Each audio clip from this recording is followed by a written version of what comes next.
¿Hasta dónde estarían dispuestos a llegar para lograr su sueño? Para alcanzar eso que tanto desean.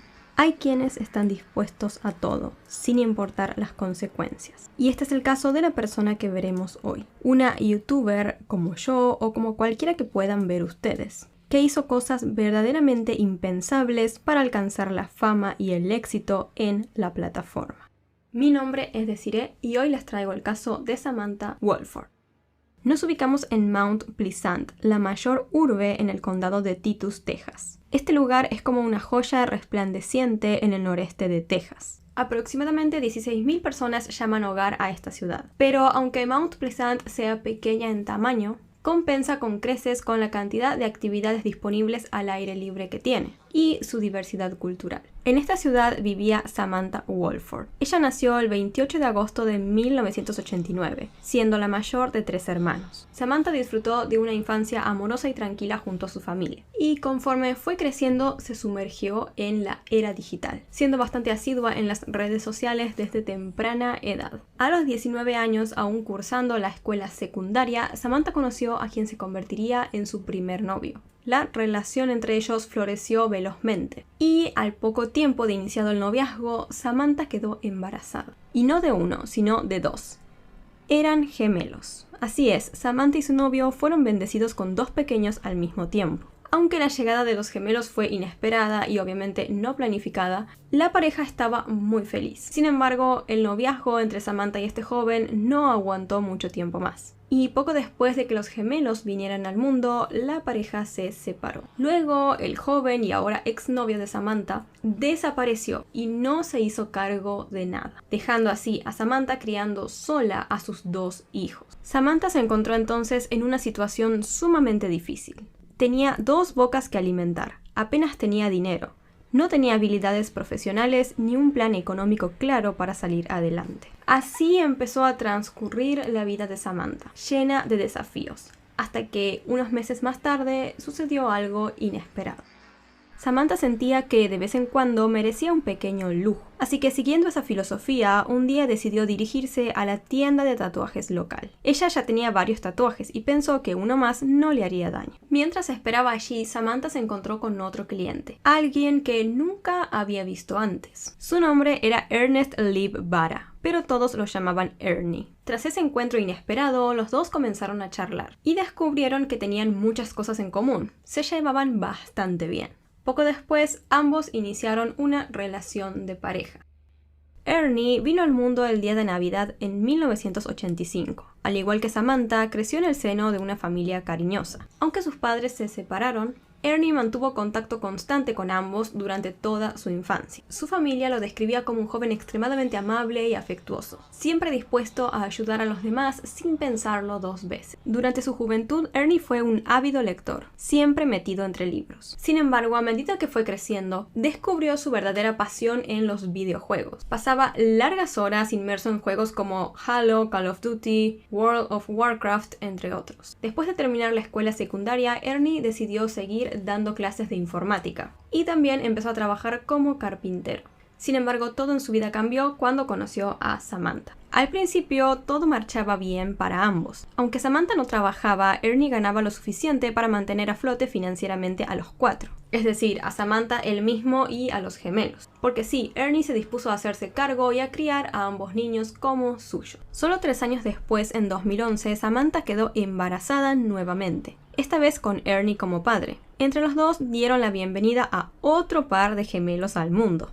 Ahora tenían 2 bocas adicionales que alimentar, así que Ernie decidió aceptar un segundo trabajo en Little Caesars, una pizzería en Mount Pleasant. En el año 2013 la familia siguió creciendo y a los 24 años, Samantha dio a la luz a su 5º y último hijo, un niño. Y sí, esta vez era uno solamente. Pero fue en este punto que las cosas comenzaron a volverse más difíciles. Samantha y Ernie, como cualquier otra pareja, solían discutir, pero las cosas parecían complicarse a medida que su relación avanzaba. Y algunas de esas discusiones se habían empezado a poner bastante serias. Ernie, siendo un apasionado jugador, pasaba mucho tiempo jugando juegos de rol en línea. Esto significaba que él se sumergía en un mundo virtual, interpretando a un personaje e interactuando con otros jugadores que hacían lo mismo. En uno de esos juegos en línea, su personaje se casó con el de otra jugadora. Y ese matrimonio virtual hizo que Samantha se sintiera extremadamente celosa. Los dos terminaron envueltos en una pelea enorme por este motivo. Y para intentar calmar la discusión, Samantha expresó que se sentía desatendida y que Ernie nunca pasaba tiempo ni con ella ni con los niños. Sin embargo, para Ernie, los juegos eran su manera de relajarse, de distraerse,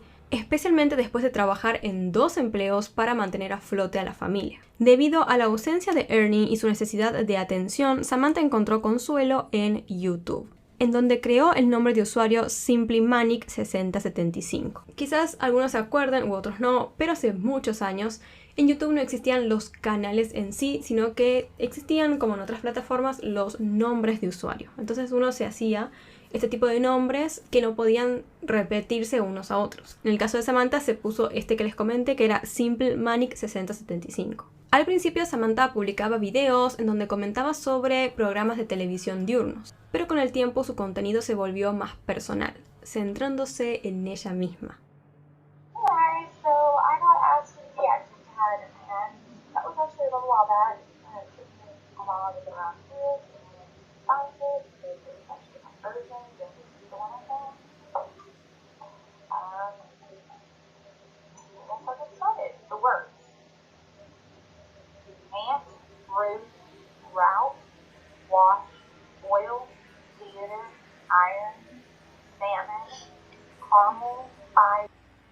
Con el tiempo, Samantha comenzó también a crear vlogs cortos sobre su vida, expresando lo difícil que estaba siendo su vida en ese momento. Se quejaba sobre cómo estaba su relación con Ernie y sobre la crianza de sus hijos, pero al mismo tiempo admitía que pasaba la mayor parte del día sin hacer nada, más que mirar películas.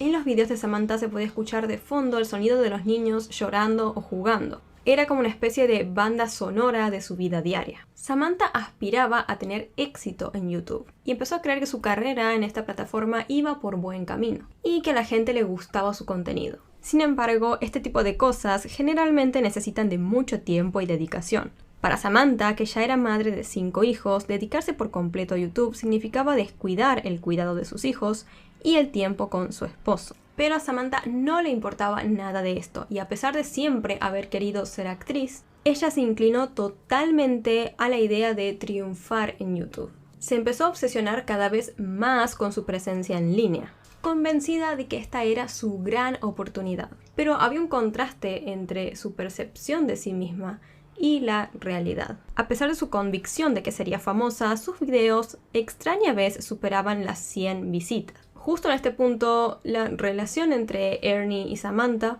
continuó deteriorándose. Ambos estaban infelices y se sentían abandonados por el otro. Y aunque intentaban mantener unida a la familia, las cosas se volvían cada vez más difíciles. Samantha no perdía el tiempo en hacerle saber a todos lo infeliz que estaba. A menudo compartía estos problemas con sus amigos, y lo que era aún peor, los expresaba públicamente en internet, y sobre todo en YouTube. Allí ella describía a Ernie como un padre espantoso y afirmaba que él la maltrataba a ella y a los niños. Incluso dijo que había denunciado esto a la policía en varias ocasiones. Sin embargo, nunca se encontró evidencia que complementaran a estas afirmaciones. Y la familia de Ernie desde siempre insistió en que Samantha se inventaba todo esto para llamar la atención.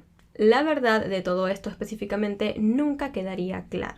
El comportamiento tóxico de Samantha continuó empeorando, y para el año 2014 sus constantes quejas habían erigido un muro emocional entre ella y Ernie.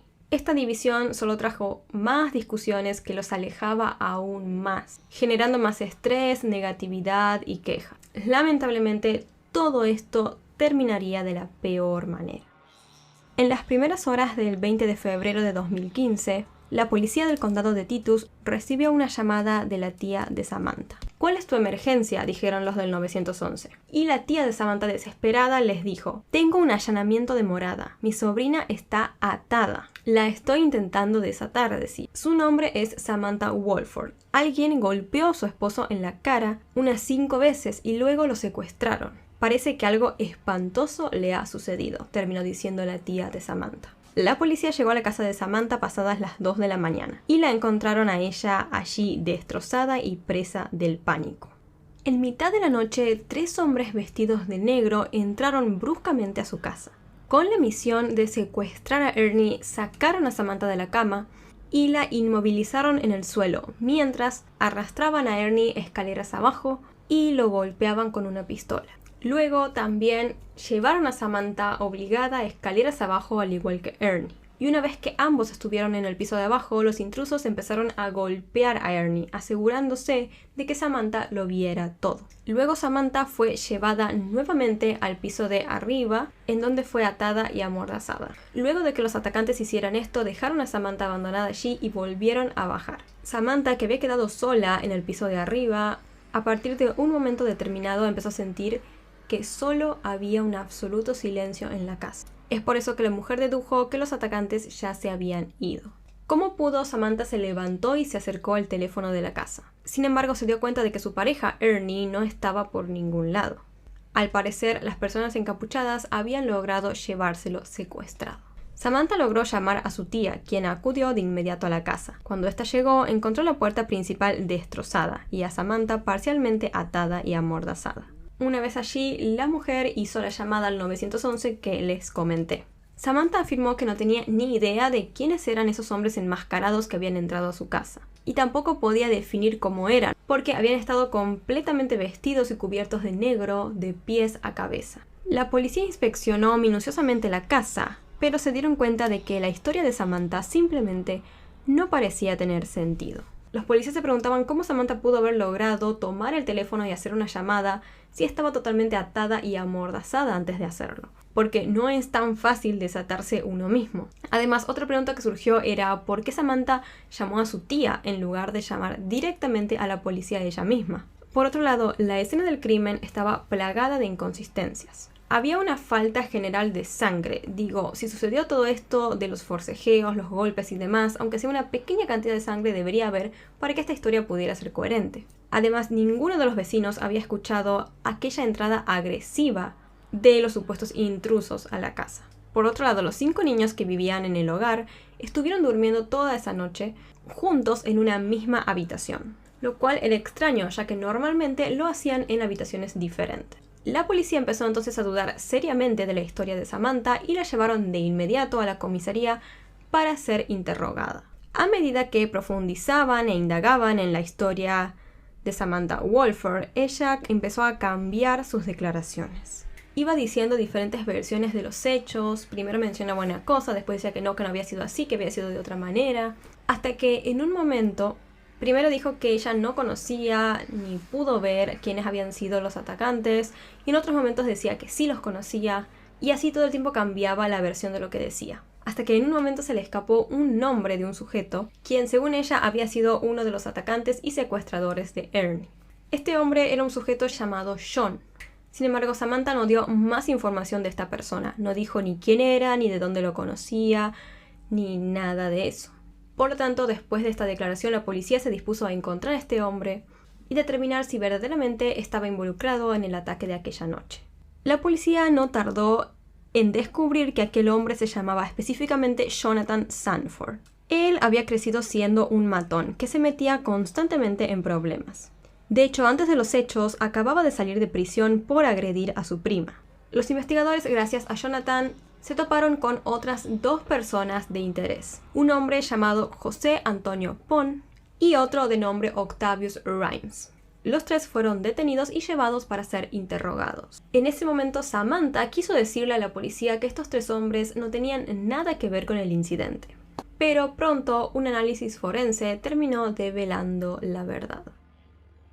Los forenses analizaron los teléfonos celulares de los sospechosos y así descubrieron algo inquietante.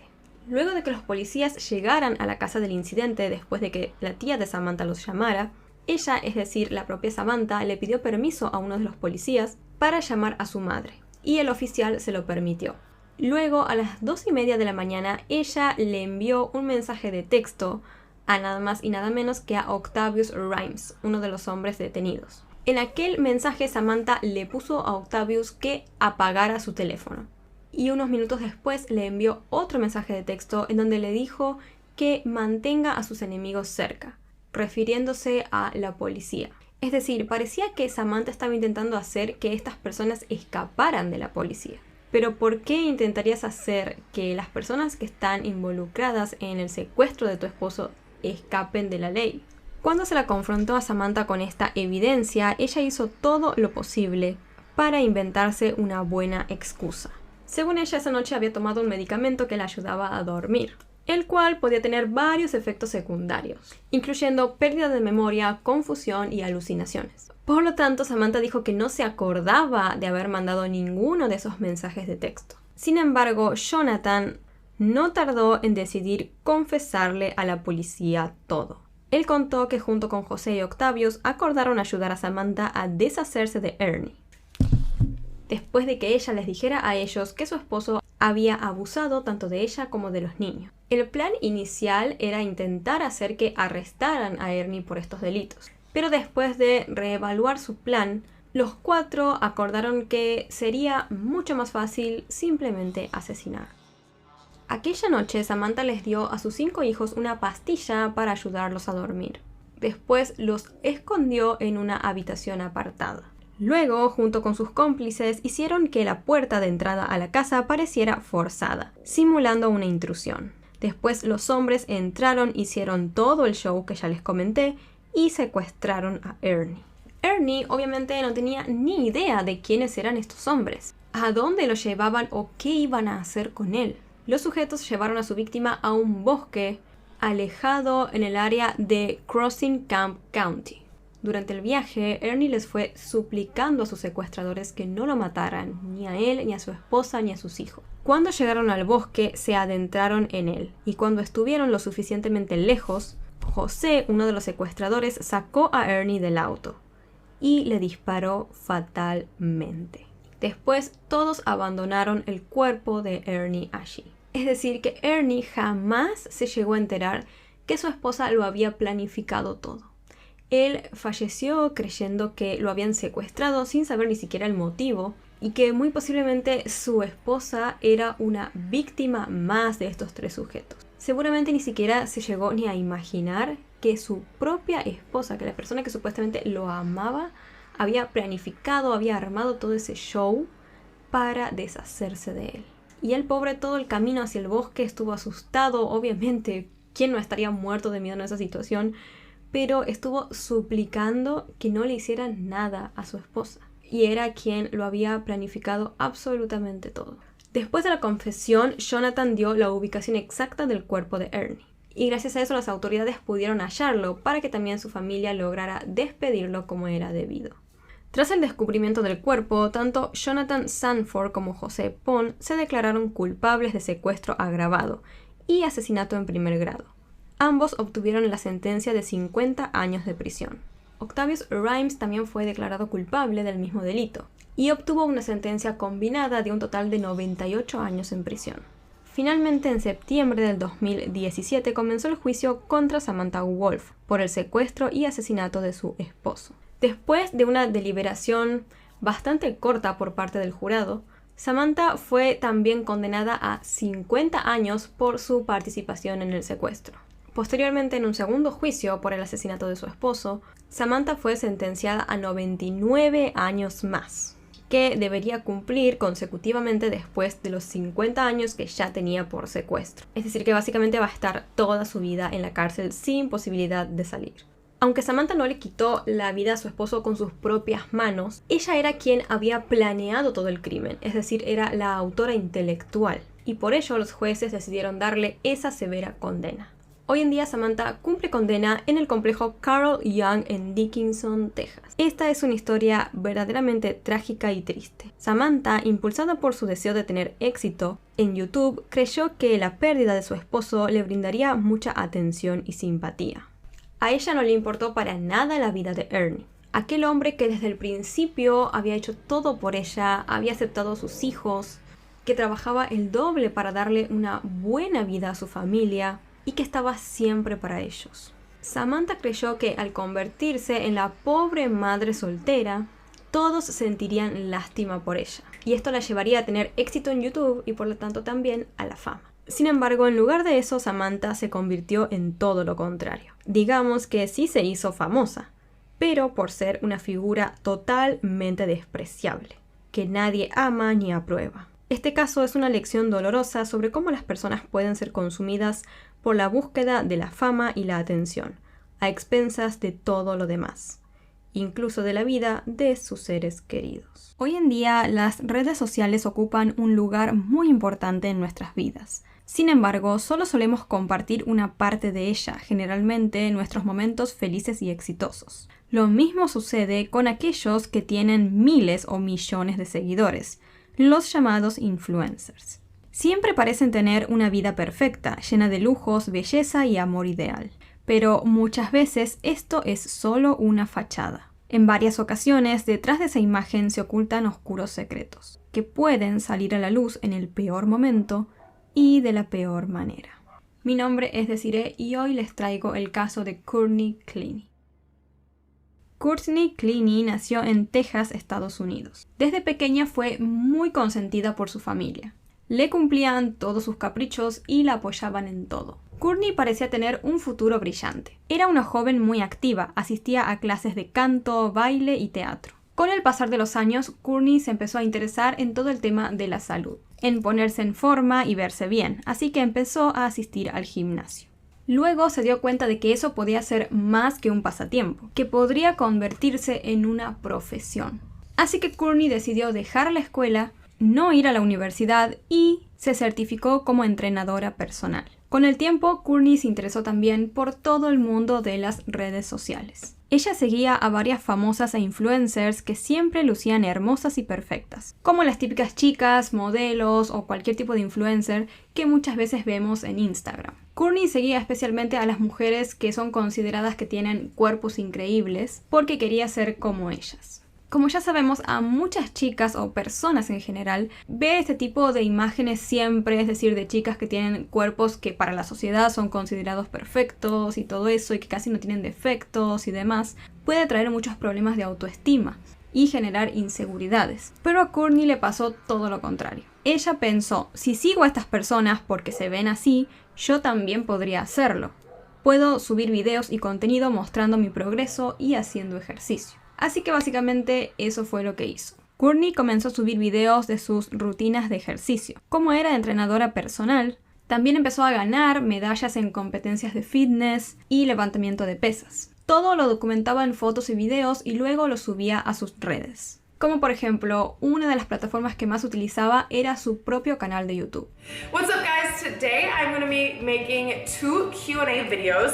I decided that I would split it into 2, one personal and one fitness, just to keep the kind of worlds separate, I guess. De a poco, Courtney notó que sus fotos y videos de entrenamiento y fitness recibían cada vez más visualizaciones y me gusta. Así se dio cuenta de que sus redes sociales también podrían ser un ingreso extra para ella. Courtney entonces procedió a hacer diferentes colaboraciones con personas influyentes y marcas conocidas, como por ejemplo Playboy. En el 2016, Courtney decidió abrir su propia cuenta de OnlyFans, en donde se hacía llamar Courtney Taylor. La plataforma de OnlyFans nació ese mismo año, e inicialmente era un punto de encuentro entre los artistas y sus seguidores. La idea era ofrecer un lugar en donde los artistas les proporcionaran a sus fans contenido exclusivo, a los que podrían acceder a cambio de una suscripción mensual. Pero con el tiempo, OnlyFans se convirtió en una red social solo para adultos, en la que los creadores de contenido compartían imágenes y videos íntimos de todo tipo y categorías. Si bien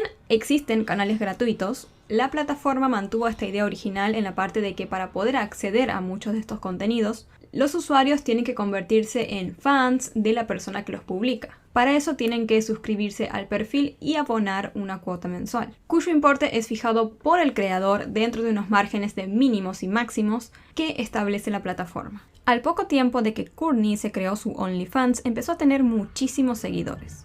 y por lo tanto también a ganar muchísimo dinero. En menos de 3 años, Kourtney facturó más de $3 millones.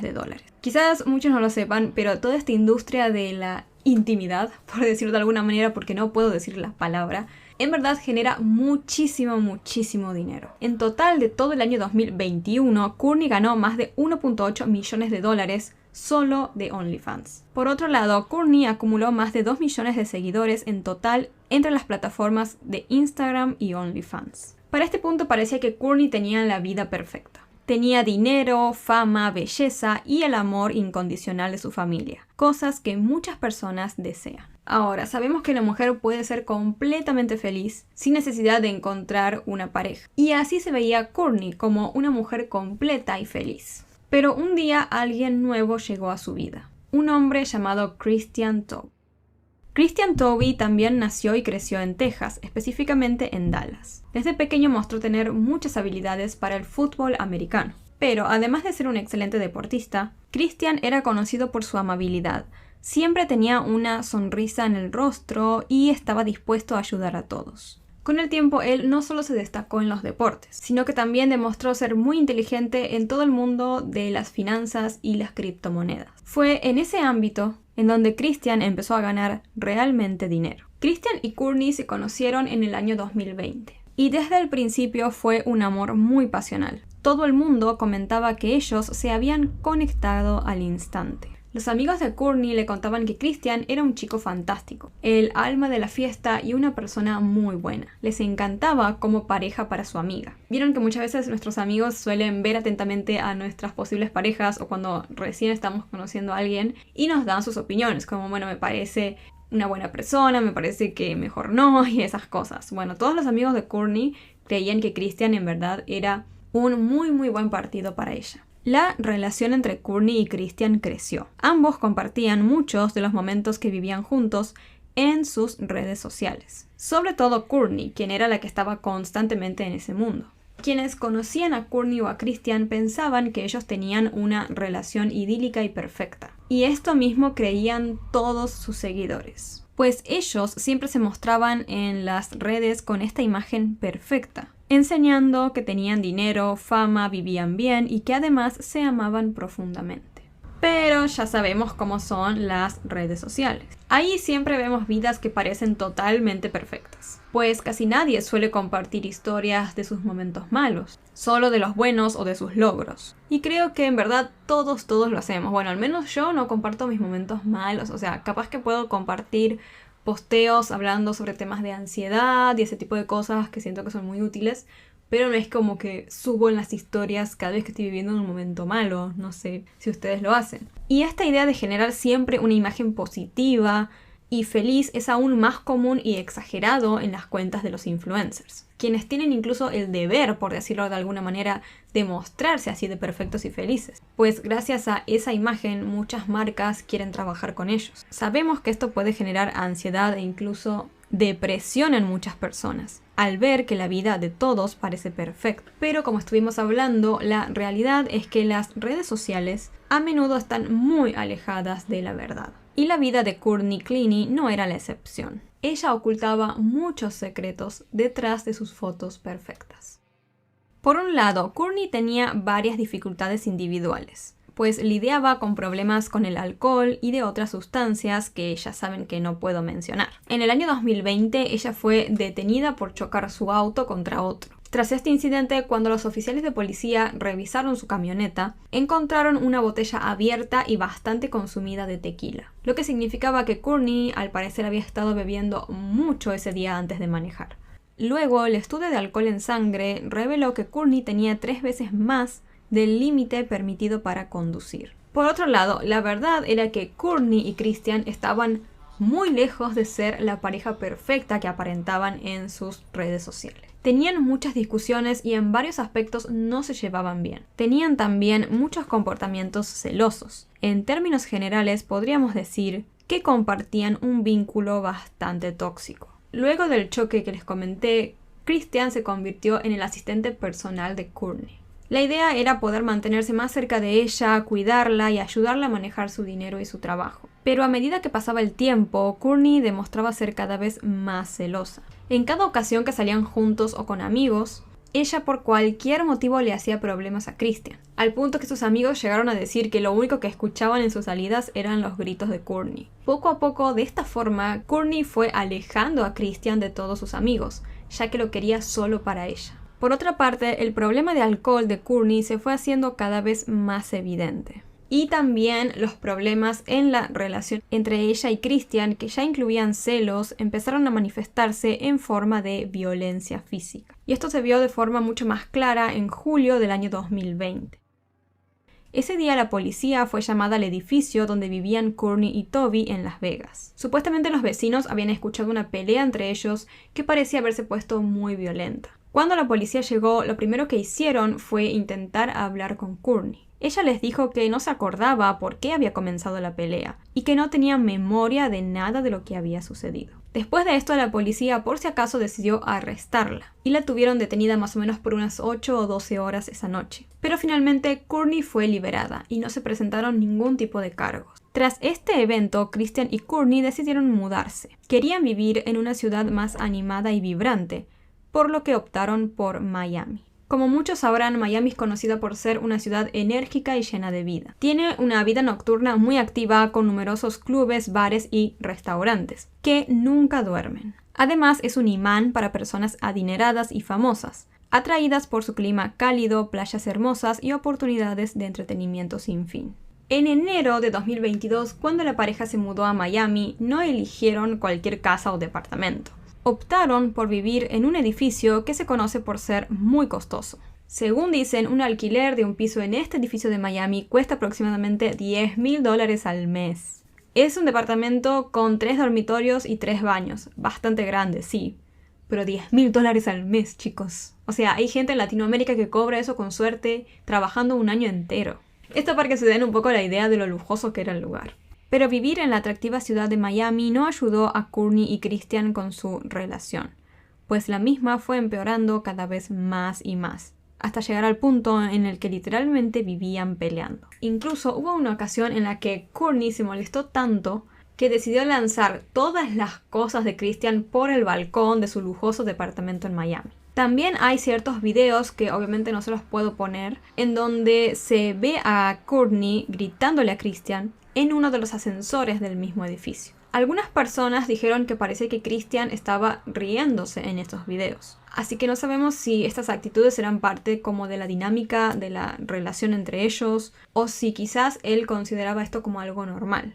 Sin embargo, muchas otras personas consideraban que esos videos mostraban una clara reacción muy violenta por parte de ella hacia él. Sin embargo, estas no fueron las únicas situaciones de ataques de Courtney hacia Christian que se hicieron públicas. Por ejemplo, en noviembre Christian le envió un mensaje a su novia que decía lo siguiente: "Lo más loco de todo es que ayer, cuando tú me apuñalaste en la pierna y viste que tan mal me dolía, y que no podía caminar ni hacer nada, tú me estabas diciendo que desearías que pudieras quitarme el dolor, que desearías que fueras tú y no yo. La siguiente mañana aún así me desperté feliz.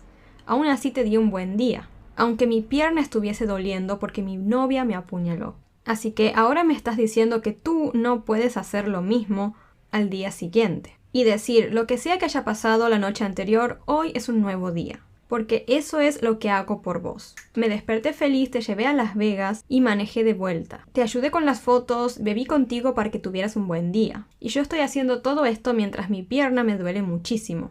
¿Acaso te hice sentir mal por apuñalarme? No, solo lo aguanté y esperé que mañana fuera mejor". Christian también le envió otro mensaje a un amigo que decía: "El amor me va a matar. ¿Qué hubiera pasado si el cuchillo hubiera cortado mis labios y no hubiera cortado por mi barba, mi cachete o por mi ojo? ¿Qué hubiera pasado? Febrero fue el peor mes. Hasta ahora me fueron infiel. Me llamaron esa palabra otra vez. Me abofetearon en mis puntadas, que se volvieron a abrir varias veces y no se están curando lo suficientemente rápido".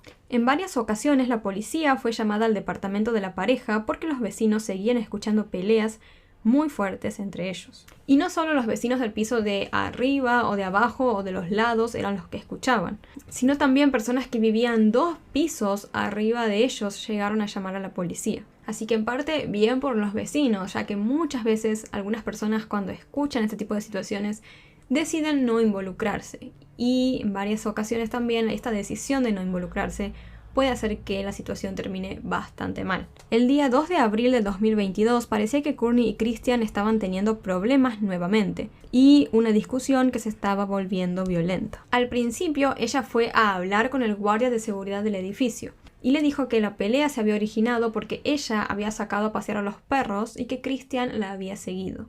Ahí, según contó Courtney, Christian se empezó a poner violento con ella. El guardia de seguridad le consultó si ella quería que Christian abandonara el edificio, pero Courtney le dijo que no. De todos modos, el guardia decidió llamar a la policía. Cuando los oficiales llegaron y hablaron con Courtney, ella empezó a tener comportamientos extraños, declaraciones contradictorias y parecía estar mentalmente inestable. Ella afirmó al principio que no pasaba nada y que no sabía por qué habían llamado a la policía, cuando hace tan solo unos minutos atrás ella misma le había dicho al guardia de seguridad del edificio que su novio se había puesto violento con ella, pero luego frente a la policía Courtney se contradijo.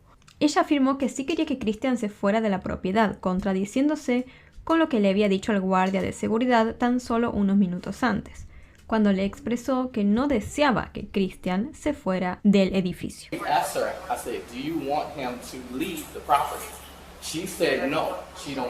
did not say that. I said yes. Hold on. No, but Hold on. He's talking, then you talk. Let him speak. Let him speak. You get your turn. You get your turn. Pero después Courtney cambió su versión. Dijo que estaba feliz de que la policía estuviera allí porque quería pedir una orden de restricción en contra de su novio Christian. La policía le explicó que no podían emitir esa orden en ese momento y que ella debería solicitarla en la corte. Sin embargo, Courtney insistió en que ella quería hacerlo antes de que Christian lo hiciera con ella. I want a restraining order against Christian Gonzalez. We don't issue those. Because, Those no, I'm to serious. courts. Can I do that? You Where have to can go I? to court. Sin embargo, la policía le dijo a Courtney que no tenían motivos sólidos para ponerse en contra de Christian. Además de que él vivía en el mismo departamento que ella, tenía todas sus pertenencias y el mismo derecho a entrar. Por lo tanto, si ella quería colocar una orden de restricción en su contra, debía hacerlo sí o sí yendo a la corte. You could hear me. You ask me, how can I get a restraining order against him? I answer you, we don't issue those. That's through court. You ask me, I need to get one before him. I told you, the only way is for you to get to court. Ante esta respuesta por parte de los oficiales, Courtney se desesperó. Quería obtener esa orden de restricción de inmediato. Así que la policía tuvo que explicarle nuevamente que en verdad no se podía. Y digamos que las cosas se calmaron y quedó todo así en ese momento. Tan solo unas horas después del incidente con la policía, Courtney y Christian solucionaron sus problemas. Y digamos que quedaron bien. Continuaron con su vida en pareja. Hasta que, al día siguiente, el día 3 de abril del año 2022, el 911 recibió una llamada espantosa. Quien llamaba era Courtney Cleaney, a quien se le escuchaba notablemente angustiada pidiéndole disculpas a su novio. Me voy a morir, no puedo sentir mi brazo. Mi novio se está muriendo de una puñalada, le explica ella a la operadora. Bebé, lo siento mucho, dice entre lágrimas y clama por ayuda. Christian, en estado que parecía ser muy débil, le proporcionó a la operadora del 911 la dirección de su casa y les suplicó que enviaran ayuda inmediatamente, porque él estaba temiendo por su vida. La policía llegó de inmediato al departamento de la pareja y se encontraron con una escena espantosa. El interior de la vivienda estaba lleno de sangre. La misma era de Christian, quien se encontraba tirado en el piso, sangrando por haber sido apuñalado. La cantidad de sangre que había sugería que el joven podría haber estado sangrando durante mucho tiempo antes de que se hiciera esa llamada al 911. Courtney se encontraba también dentro del departamento, totalmente sana, pero sí visiblemente asustada. La ayuda médica y la policía llevaron rápidamente a Christian al hospital más cercano, conscientes de que cada minuto contaba para intentar salvar su vida. Por otro lado, la policía llevó a Courtney para ser interrogada. Así que por un lado tenemos a Christian, quien fue llevado al hospital luchando por su vida, y por el otro estaba Courtney, quien fue llevada a la comisaría para ser interrogada. Christian la peleó en el hospital, pero lamentablemente falleció debido a sus heridas. Quedó bastante claro que el joven había sido apuñalado en el corazón. con un cuchillo que le fue clavado de bastante cerca. Y ya sé que esto parece muy obvio, porque si una persona quiere herir a otra con un cuchillo, se lo vas a clavar, por decirlo de alguna manera, súper cerca de su cuerpo. Pero créanme que esta información va a ser importante más adelante. Por su parte, en la comisaría fue impresionante cómo Courtney habló absolutamente todo con la verdad apenas llegó, sin ni siquiera tener a un abogado a su lado. Según la versión de Courtney, ella les dijo a los policías que efectivamente tanto ella como Christian habían discutido la noche anterior, pero que luego se habían reconciliado y que todo parecía estar bien. Al día siguiente se despertaron juntos y todo parecía normal. Ella estuvo hablando con su mamá por la mañana y luego vio algunos videos de crimen de algunos youtubers que seguía en ese momento. Sí, o sea, Courtney, antes de vivir toda esta situación del 911, estaba viendo videos de True Crime. Digamos, estos mismos que yo estoy haciendo en este momento y que ustedes están viendo, bueno, estaba viendo Courtney ese día. Después, Courtney contó que hizo una transmisión en vivo en su Instagram. Recordemos que ella era influencer y que tenía millones de seguidores, así que hacer vivos era algo normal en su vida. Y fue justo en ese momento que su novio decidió salir a dar un paseo para despejarse y comprar comida para el almuerzo. Según Courtney, cuando él volvió con la comida, comenzaron a pelear, porque supuestamente ellos se compartían su ubicación siempre, pero ella se negó a compartir la suya ese día. Esto empezó a ser un gran problema y la pelea se intensificó. Fue entonces que, según contó Courtney, Christian la agarró a ella del cuello y la empujó al suelo. Ella dijo que en ese momento empezó a llamar a su madre por teléfono pidiendo ayuda, lo cual enfureció aún más a Christian. Ahí, cuando Christian comenzó a enojarse mucho más, se acercó a Courtney. Pero ella tenía un cuchillo en la mano y le advirtió que no se acercara más porque estaba asustada. Courtney contó que Christian continuó avanzando hacia ella hasta quedar a una distancia de unos 10 pies. Así que del susto, según contó Courtney, ella le lanzó el cuchillo a su novio, que sin querer le terminó atravesando el pecho. Courtney insistió en que la situación había sido accidental y que ella lo había hecho en defensa propia. Según ella, apuñalar voluntariamente a alguien era una locura y que jamás haría algo así. En esta misma versión que Courtney contó, explicó que después de lanzarle el cuchillo a Christian, lo primero que hizo fue llamar a su madre. Ahora, si esto es cierto por cómo se analizaron los tiempos de los hechos, significaría que Courtney estuvo más de 13 minutos en llamada con su madre antes de llamar al 911. Y yo me pongo a pensar, ¿por qué tardarías tanto? Si toda la situación fue accidental y estás preocupada por la vida de tu novio, ¿vas a estar 13 minutos hablando con tu madre en lugar de llamar inmediatamente a la policía o a la ambulancia? O quizás las cosas habían sido diferentes. Quizás durante esos 13 minutos Courtney y su madre planearon alguna versión para darle a la policía. Y créanme que esto puede llegar a tener bastante sentido por algo que les voy a comentar más adelante. Luego, durante este mismo interrogatorio, se le preguntó a Courtney sobre el incidente del día anterior, en el cual había ido a la policía y ella se había contradecido con las cosas que decía y todo eso. Le preguntaron si verdaderamente ella había pedido que llamaran a la policía o no, ya que como les conté al principio, dijo que sí y después que no. Courtney contó durante ese interrogatorio que le había dicho al guardia de seguridad que no llamara a la policía, porque no era la gran cosa y no había necesidad de que la policía estuviera involucrada. Pero Courtney siguió cambiando constantemente su historia y se contradijo varias veces también en este interrogatorio, al igual que lo había hecho con los policías en su edificio. Luego de más de 2 horas de preguntas, se le dejó saber a Courtney que Christian no había sobrevivido al ataque. Porque recordemos que ella no sabía. Todo el tiempo que Christian estuvo en el hospital luchando por su vida y hasta que falleció, ella estuvo en la comisaría siendo interrogada. Así que sí, Courtney se enteró en ese momento que su novio Christian había fallecido por su ataque. Y todo este momento quedó grabado. Christian is dead. Yeah. Oh my God.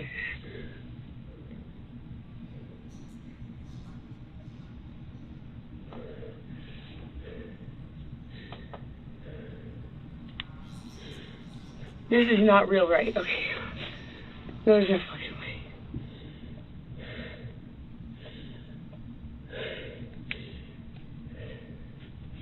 Christian died? Can I please have a hug? Am I allowed to do that in here? Sure. Yeah. Relax. You're fine. No. Calm down. Calm down. Calm down. Just take deep breaths. I've been crying so much, Don't. and I just can't even cry right now.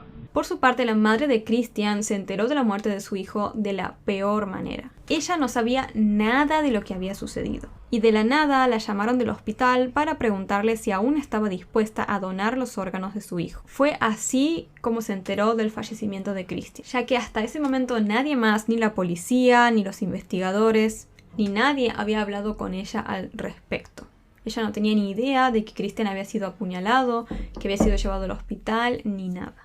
Después de un largo interrogatorio hacia Courtney, finalmente los policías y los investigadores decidieron cerrar el caso como un acto de defensa propia por parte de Courtney contra Christian. La familia de Christian se sintió obviamente muy decepcionada por esta decisión, ya que creían firmemente que Courtney le había quitado la vida a Christian a propósito. Así que no se dieron por vencidos, y ellos y sus abogados siguieron luchando para que acusaran a Courtney por el crimen contra Christian. Mientras la familia de Christian luchaba por hacer justicia, Courtney, que había quedado en libertad, continuó con su vida como si nada hubiese pasado.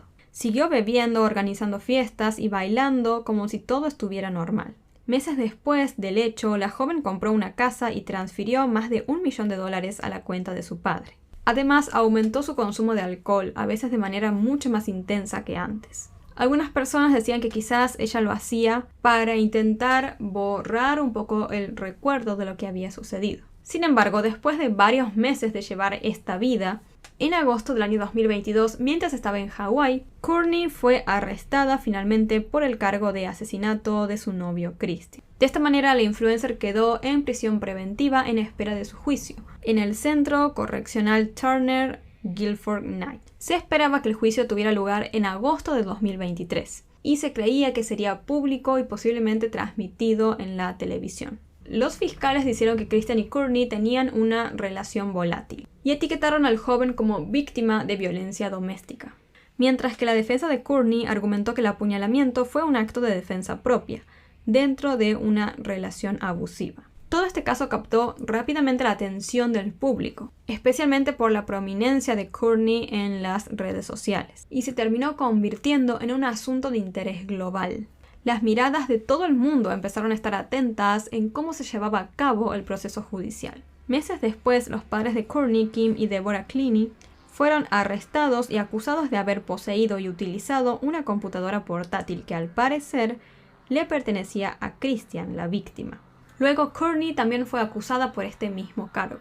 Según los investigadores, ellos creían que Courtney le había entregado la computadora de Christian a sus padres después del crimen. Luego se encontraron mensajes previos al arresto de Courtney donde ella hablaba con su madre. En esos mensajes, la mujer le preguntaba a su hija si ella conocía la contraseña de la computadora de Christian. Entonces, obviamente se creyó que los padres de Courtney estaban intentando acceder a la computadora de la víctima para eliminar cualquier tipo de evidencia incriminatoria contra su hija. Además de que husmear de por sí en este tipo de elementos personales ya es de por sí ilegal. Entonces los fiscales ahora tenían la tarea de probar que efectivamente Courtney y sus padres habían accedido ilegalmente a la computadora de Christian. Pero los abogados defensores dijeron que esta no era la computadora solo de Christian, sino que era compartida en pareja. Por lo tanto, Courtney tendría todo el derecho de usarla o de dársela a sus padres si así quisiera. Courtney, por su parte, se declaró inocente de todos los cargos, incluso también del crimen contra su pareja, ya que siguió sosteniendo que ella sí le había quitado la vida a su novio,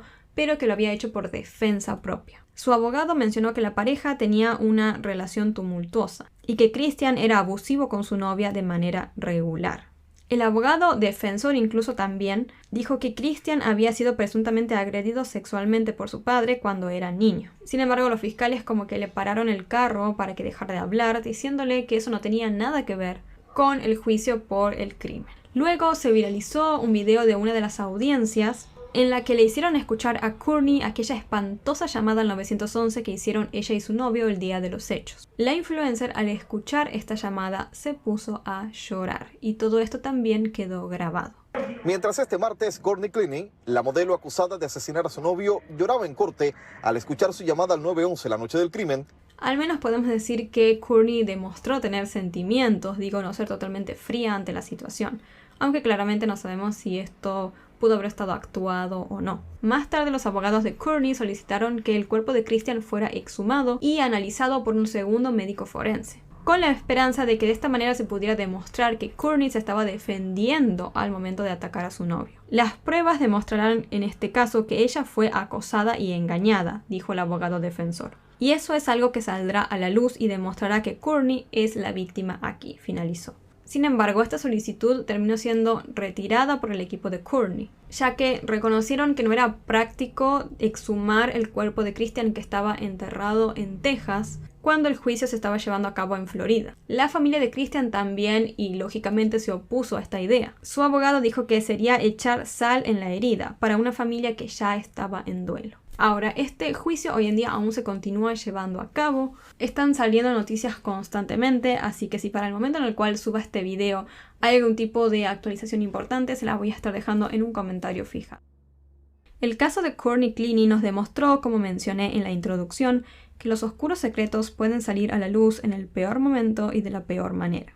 Este caso evidenció que lo que vemos en las redes es solo una fachada en muchas ocasiones, y que hay mucho más en la vida de una persona de lo que se muestra en sus cuentas o sus fotos. La verdad detrás de la relación de Courtney y Christian salió a la luz de la forma más repentina y espantosa ante el mundo. El mismo mundo que antes creía que eran una pareja perfecta. A pesar de develar las realidades ocultas de los influencers, este caso sigue siendo profundamente triste. Esperemos que se descubra la verdad de los hechos y que se haga justicia por Christian. Coméntenme qué opinan sobre todo este caso y sobre todo también qué piensan respecto a todo este tema de las redes sociales. Si creen que es bueno para la salud mental o no, si creen que debería haber algún cambio con respecto a esto de todo el tiempo estar mostrando una imagen de perfección y también que sea todo tan visual hoy en día y que te hagan creer que tal imagen es la imagen idílica o la que tenemos que aspirar a tener. Y bueno, y todas esas cosas. También siento que hay como esta idea de que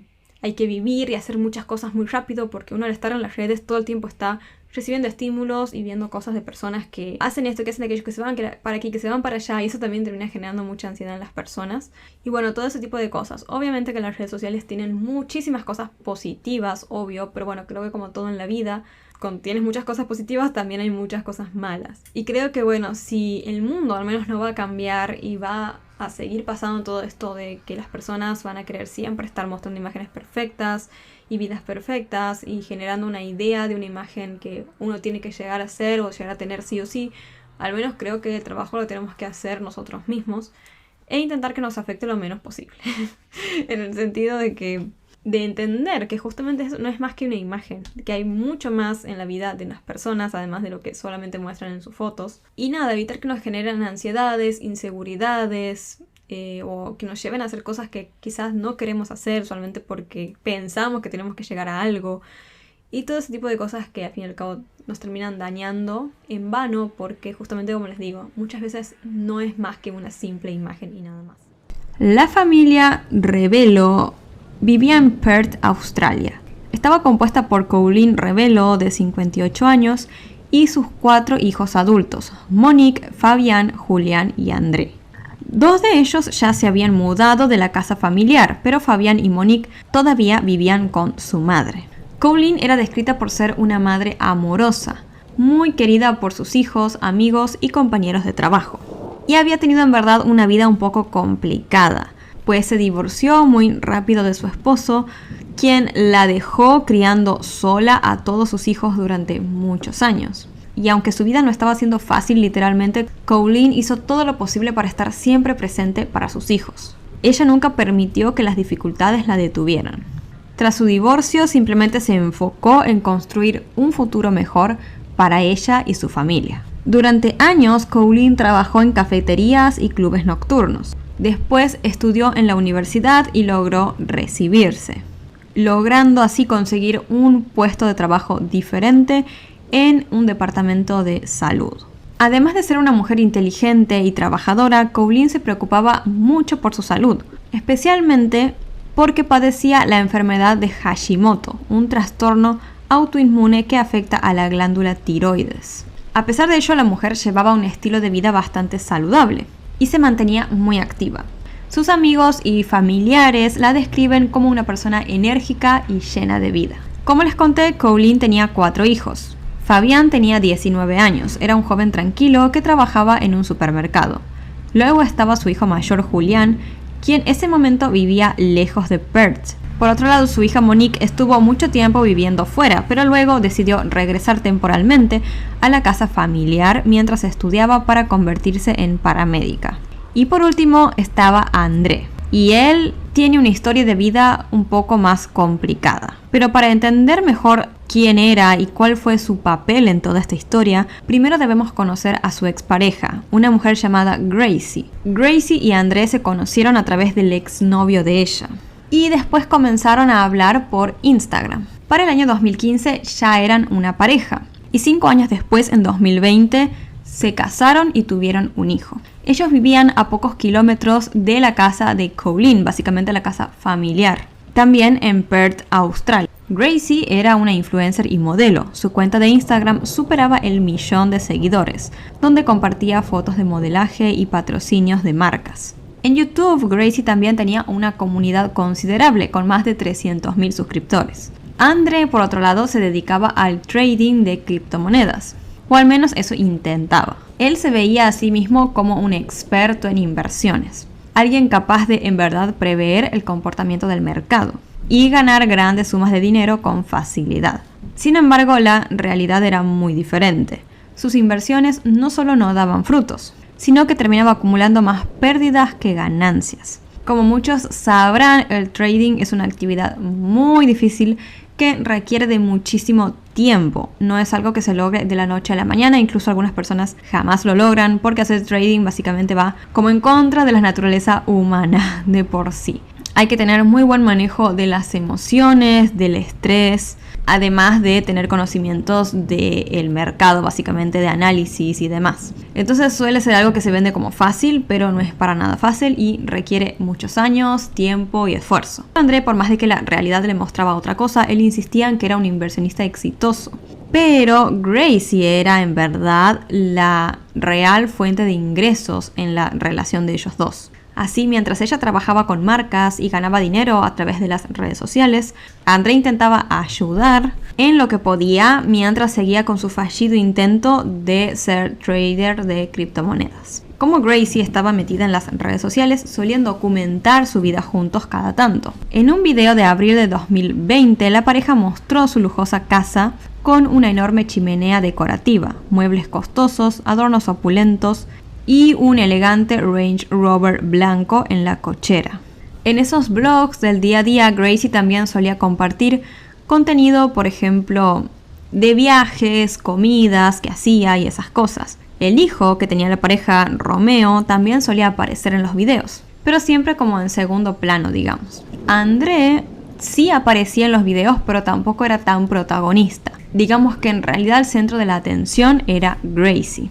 André parecía estar como más involucrado en la parte administrativa, trabajando detrás de cámara, mientras Gracie era la que llevaba el contenido, digamos. Con el tiempo los dos como que formaron un equipo, trabajando juntos para conseguir colaboraciones con marcas y demás. Y en segundo plano, André seguía aferrado a su sueño de triunfar en las criptomonedas. Colleen, la madre de André, veía toda esta situación como un poco preocupante, pues dudaba de los resultados que estaban teniendo las inversiones que hacía André con las criptomonedas y tampoco le veía futuro a esa participación que él hacía en el trabajo de Gracie en las redes sociales. Entonces la madre de André comenzó a tener como este miedo de que el trabajo de ellos en algún momento desaparezca y su hijo quede básicamente sin nada. Además le inquietaba que la pareja, en lugar de ahorrar e invertir, se la pasaban gastando grandes sumas de dinero en cosas lujosas. No obstante, desde afuera la vida de Gracie y André parecía básicamente perfecta. No solo tenían una casa enorme y un hermoso auto, sino que también poseían muchísimos artículos de lujo y viajaban varias veces al año. Pero la realidad, como ya estamos viendo, era muy diferente. Por ejemplo, el auto de por sí no era 100% de ellos. Estaba financiado y cada mes tenían problemas para pagar las cuotas del mismo. La casa tampoco era 100% de ellos, por lo que pude entender también estaba financiada. Y teniendo en cuenta que parecía que gastaban más de lo que ganaban, la situación económica de la familia de André era sumamente frágil. Para mayo del año 2020, la pareja acumuló una deuda de más de $120.000 australianos. Y fue exactamente bajo todo este contexto que sucedió lo peor. El día 25 de mayo del 2020 comenzó como un día común. André tenía planes de salir a almorzar con Gracie y su prima, quien estaba de visita. Gracie estaba muy emocionada por esta salida. Sin embargo, la mañana tomó un giro inesperado. Alrededor del mediodía, André desapareció sin previo aviso. No dijo nada, no dejó señales, simplemente se esfumó. Al principio Gracie pensó que tal vez había salido por un momento a hacer algo, pero con el paso de los minutos y luego de las horas, ya empezó a preocuparse. Intentó llamarlo y enviarle mensajes, pero no hubo respuestas por parte de André. Entre las 11 y las 11:25 de la mañana, la preocupación de Gracie se convirtió en una frustración ya. En 15 minutos le hizo 12 llamadas a André.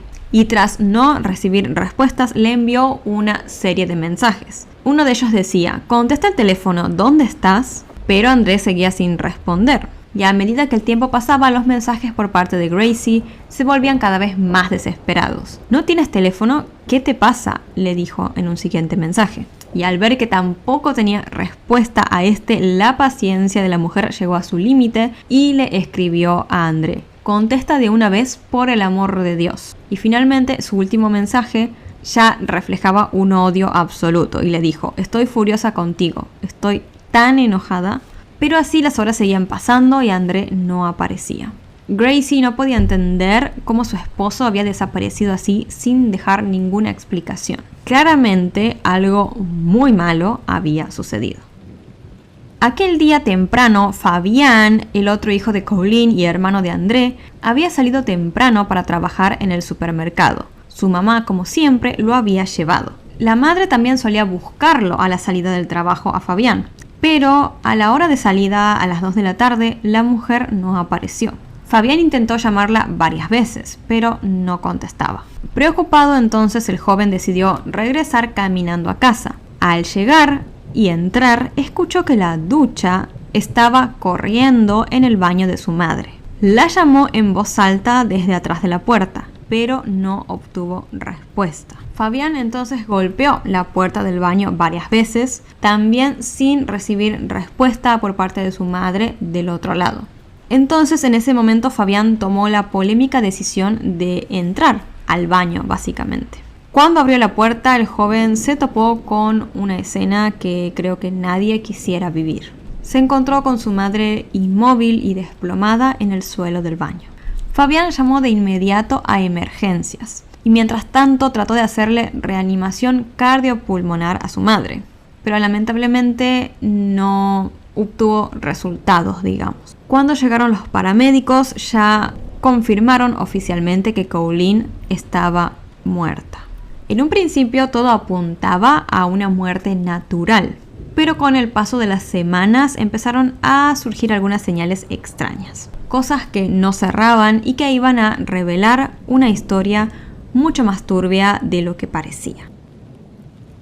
Julián, el hijo mayor de la familia, tras la tragedia, fue hasta Perth y decidió quedarse ahí un tiempo para encargarse de todos los asuntos que vendrían tras el fallecimiento de su madre. Durante ese tiempo comenzó a revisar sus documentos y cuentas con la intención de entender su situación financiera y cerrar cualquier cuenta pendiente. Fue entonces cuando se topó con la primera cosa extraña. Al revisar los papeles de su madre, Julián notó algo raro. Su licencia de conducir había sido renovada recientemente, pero Colleen nunca había mencionado esto, algo que era extraño en ella. Esto le pareció un poco raro a Julián, pero al principio no le dio demasiada importancia. Sin embargo, a medida que avanzaba con la organización de todos los asuntos financieros de su madre, Julián comenzó a notar más irregularidades. Habían movimientos bancarios inusuales en su cuenta, transacciones que no cuadraban con el estilo de vida que tenía Colleen. Pero lo que terminó de encender todas las alarmas fue que Julián descubrió que apenas unas horas después de la muerte de su madre, André había hecho un movimiento financiero importante desde su cuenta, es decir, desde la cuenta de la madre. En ese momento, Julián supo que algo no estaba bien. Además, la actitud de André desde la muerte de su madre había sido extraña. En lugar de mostrarse devastado o triste por lo que había sucedido, parecía distante y casi indiferente. Se comportaba como si nada hubiera pasado. y eso no le cuadraba mucho a Julián, claramente. El problema era que nadie más parecía sospechar nada de André, y para todos la muerte de Colleen había sido por causas naturales. Pero Julián no podía ignorar lo que él estaba viendo. Habían demasiadas coincidencias, demasiadas cosas que no tenían sentido, y además André presentaba esta especie de actitud que lo hacían ver bastante culpable, digamos. Lo que Julián no sabía en ese momento era que ese presentimiento que él tenía de que algo no estaba bien lo llevarían a descubrir algo demasiado perturbador. Julián no podía encontrar el documento de identidad de su madre, entonces comenzó a preguntarles a sus hermanos si alguno lo tenía. Para su sorpresa, André confirmó que él mismo lo había tomado y que incluso gracias a eso ya había gestionado algunos asuntos legales de Colleen. Esto le pareció aún más extraño a Fabián, no solo porque esto no cuadraba con el carácter normal de André, sino también porque todos habían acordado en que iba a ser Julián quien se iba a encargar de todos esos asuntos. Entonces, ¿por qué, digamos, André habría tomado el documento de su madre y se habría puesto a hacer trámites legales si ya habían acordado todos con que Julián lo iba a hacer? Pero eso no era lo más perturbador. Avanzando, Julián descubrió algo aún más inquietante. Su madre tenía varias pólizas de seguro de vida, y lo más extraño era que él jamás había escuchado nada sobre ellas. 3 de esas pólizas habían sido contratadas por André apenas 2 semanas antes de la muerte de su madre. Y esto resultó altamente sospechoso porque André solamente contrató seguros de vida para su madre. No lo hizo ni para él mismo, ni para su esposa, ni para su hijo. El valor total de todas estas pólizas superaba el $1.000.000. Y la coincidencia con la fecha de muerte de su madre claramente hacían que todo fuera aún mucho más difícil de ignorar. Pero las irregularidades no terminaban ahí. De un momento a otro, toda la correspondencia de Colleen comenzó a ser redirigida a la casa de André. Pero nadie había solicitado ese cambio. Y además Monique y Fabián seguían viviendo en la casa de su madre, por ende no tenía ningún sentido que la correspondencia fuera a parar a otro lugar. A eso se le sumaba otro detalle perturbador. Aunque en un principio el forense debía comunicarse solo con Julián para cualquier novedad sobre el caso de su madre, de repente todas las llamadas parecían estar dirigidas a André nada más. De esta forma, lo que había comenzado al principio como una especie de tragedia familiar, se empezaba a sentir como un juego de ajedrez. Y las pistas inquietantes siguieron apareciendo. Un día, Monique, una de las hijas de Colleen, recibió una llamada del antiguo psicólogo de su madre. Estaba alarmado porque al parecer se habían presentado documentos fraudulentos en nombre de Colleen ante una aseguradora. Documentos que, según él, su madre jamás había escrito. La familia ni siquiera llegó a intentar actuar frente a esta situación cuando algo totalmente inesperado sucedió.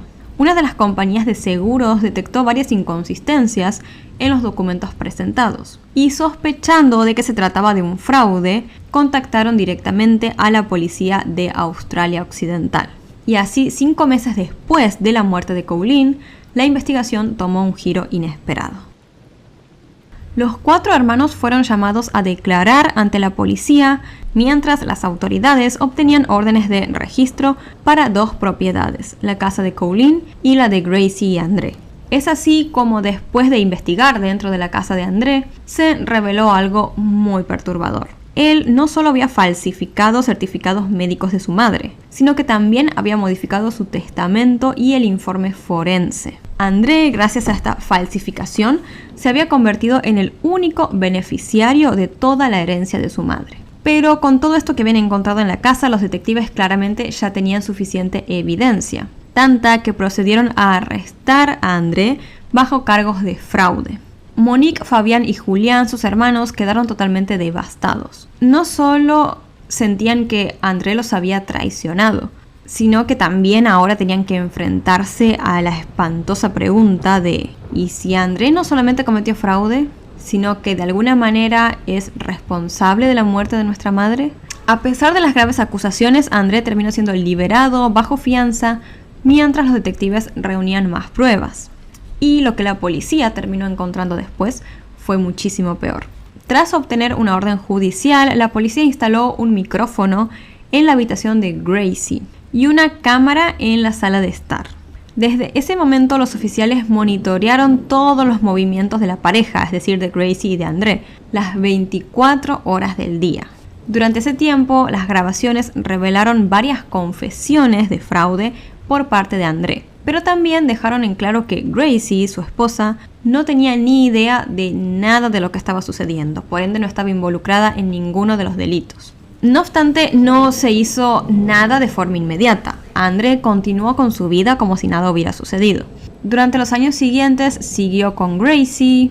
Ambos siguieron publicando blogs y videos en YouTube y en otras redes sociales. Pero lo que André no sabía era que tenía sus días contados, literalmente. Porque finalmente, en noviembre del año 2022, tras una exhaustiva investigación, la policía arrestó a André y lo acusó formalmente por el asesinato de su madre. Ya no era por fraude, sino literalmente por el crimen de su madre, Colleen. La fiscalía tenía todo para presentar un caso sólido, pues consideraban que André tenía motivos suficientes para querer deshacerse de su madre. Tanto André como su pareja llevaban un estilo de vida bastante lujoso. Pero mientras Gracie generaba sus propios ingresos, André por su parte mentía sobre su negocio de las criptomonedas. Bajo todo esto, en el momento en el cual falleció Colleen, la pareja acumulaba una deuda de $120,000, sin tener activos ni ahorros significativos. André había construido una especie de red de mentiras y de apariencias en donde él parecía ser el empresario o el inversor exitoso, digamos, que llevaba la vida económica de su familia. Pero claramente no era así, era Gracie quien hacía el dinero y él apenas podía con suerte colaborar un poquito ayudándolo con los videos y demás, pero no generaba ningún tipo de ingresos. La pareja se la pasaba gastando mucho más de lo que ganaban y así fueron acumulando esa deuda tan extrema. La presión de esa red de mentiras que se había armado André lo llevó a tomar una decisión muy extrema. Tomó múltiples pólizas de seguro de su madre y se nombró a sí mismo como el único beneficiario. Después la asesinó. Si su plan inicial hubiera funcionado, André podría haber justificado esa repentina entrada de dinero por las pólizas de seguro de su madre como el resultado de sus inversiones en criptomonedas, consolidando así de paso su imagen como el rey del trading. Pero lamentablemente André había cometido muchos errores, dejando un rastro demasiado evidente, que llevó a que la fiscalía pudiera como refutar todos los dichos de la defensa. Por ejemplo, André argumentó que su madre estaba muy preocupada por no llegar a los 60 años y que por eso había contratado tantos seguros de vida. Pero la fiscalía se preguntó si esto era así, ¿por qué el único beneficiario era André? ¿No deberían ser todos los hermanos los beneficiarios? Por otro lado, algunas pruebas tecnológicas también jugaron un papel clave en este caso, pues un análisis forense reveló que André había eliminado todo su historial de navegación entre diciembre de 2019 y julio del 2020. Sin embargo, no pudo borrar las búsquedas que había hecho después de la muerte de su madre, y entre ellas estaban causas de aneurisma, cómo editar un documento en Word y procedimientos de investigación en autopsias. Además, el análisis del teléfono celular de André mostró que el dispositivo había estado en las cercanías de la casa de su madre en el momento en el cual se cree que ella falleció. A esto se le sumaron varios testigos que afirmaron haber visto el auto de André enfrente a la casa de Colleen alrededor de la 1:30 de la tarde del día en el cual ella perdió la vida. Por otro lado, las fotos del cuerpo de Colleen mostraban que ella estaba fallecida fuera de la ducha, en el piso del baño, digamos, pero no dentro de la ducha. Llevaba maquillaje y tenía varias joyas puestas. Y esto era muy incoherente con una persona que había intentado querer meterse a bañar, porque lo más común es que una persona al ingresar a la ducha se quite el maquillaje y también la joyería. Además, la mujer estaba con el cabello recogido y la alfombra de baño que ella siempre usaba se encontraba doblada y guardada.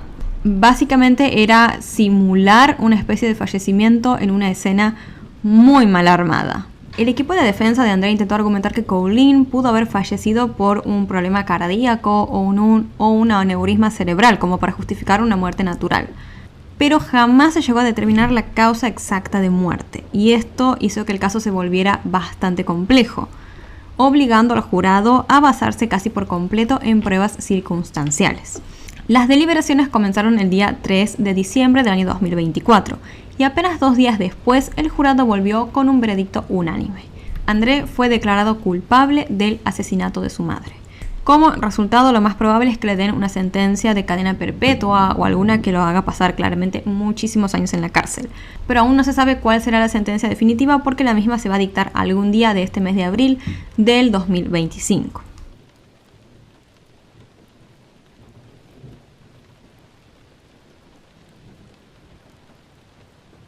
Es necesario recalcar por si acaso una vez más que Gracie, como les conté, no tiene nada que ver en el caso de la madre de André. Ella no sabía nada sobre los seguros de vida, ni sobre el cambio de beneficiario, ni sobre el crimen. Después de todos estos hechos, Gracie intentó seguir con su vida lo mejor que pudo. Hoy en día se encuentra en pareja con otro hombre que al parecer la ama tanto a ella como a su hijo. Y así tenemos una vez más otra historia que nos muestra que no todo lo que vemos en las redes sociales es verdadero. Muchas veces generan mucha ansiedad en las personas, las redes sociales justamente, porque te hacen creer que te faltan cosas, que no tienes un estilo de vida como tienen los demás, que no sos suficiente, porque estás todo el tiempo como consumiendo, ¿no?, esa idea que te quieren vender. No solamente a las personas, sino también muchas marcas, porque hay marcas que para vender sus productos les conviene generarte inseguridades. Entonces te están intentando como vender toda la hora esas sensaciones que no están tan buenas. Y que bueno, y que al fin y al cabo con el tiempo van minando y minando y minando por ahí en uno. Y en realidad no es tan así, no todo lo que vemos en redes es como lo que se muestra. No siempre las vidas son tan perfectas como las personas quieren mostrar, porque como les digo, nadie muestra sus problemas en Instagram. Ni tampoco nos hacen falta tantas cosas como las marcas nos quieren hacer creer. Así que bueno, los invito, por si nunca lo hicieron, a estar, no sé, a no usar Instagram por una semana. Y van a ver que de por sí van a querer comprar muchísimas menos cosas. Y se van a poner a pensar, che, eso quería comprar hace un tiempo. O sea, qué tonto, qué tonta. Porque literalmente se te van un poco como esa cosa, esa imagen que te quieren vender. Les digo porque a mí me pasó. Yo uso muy poco Instagram hoy en día, no por eso lo dejé de usar, sino porque me aburría, no sé, como que no tenía tiempo de entrar, no tenía ganas. Y con el tiempo me di cuenta de que se me habían ido muchas de esas sensaciones y no sé, me cambió mucho mi forma de, la perspectiva de ver muchas cosas, no sé cómo explicarles, pero bueno. Nada, espero que este caso les haya resultado de interés. Hoy tenemos, sí, la lista de miembros actualizada, que YouTube igual me hace enojar mucho porque no me deja como bajar tranquila por la lista de miembros, todo ahora me vuelve hacia arriba y es muy molesto. Pero bueno, ya está hace un tiempo así, espero se arregle, pero bueno, no sé. Así que bueno, entonces los miembros son Valeria Escobedo, Mercedes Polonia, Juan Antonio, Rosario Carnaval, ahí se me sube la lista, chicos, se me sube la lista. Rosario Carnaval, Amaya, Lucas Maidana, Guadalupe M, Alma Aguilar González, Maribel Grandeño, Luz Belis Concepción, Laila, Rebeca Guzmán, Pamela Sánchez KL, Ana Caterina Po, Sandra Escobar MD y Laura Elena Garrido y Jacqueline Castellanos. Un beso enorme, muchas gracias por formar parte de este proyecto. Es muy caótica la lectura de la lista porque se me sube toda la hora, como les digo. Espero que para la próxima se arregle YouTube, la verdad, porque está muy molesto eso. Y bueno, eso, más que nada, muchas gracias por seguir apoyando este proyecto. Y recuerden que tienen ahí como unos iconitos que les hice para usar en los chats y en los comentarios y eso. Úsenlos, porque veo como muy poco los usan. Bueno, eso ha sido todo por hoy. Muchas gracias por verme, les mando un beso enorme y los veo la próxima.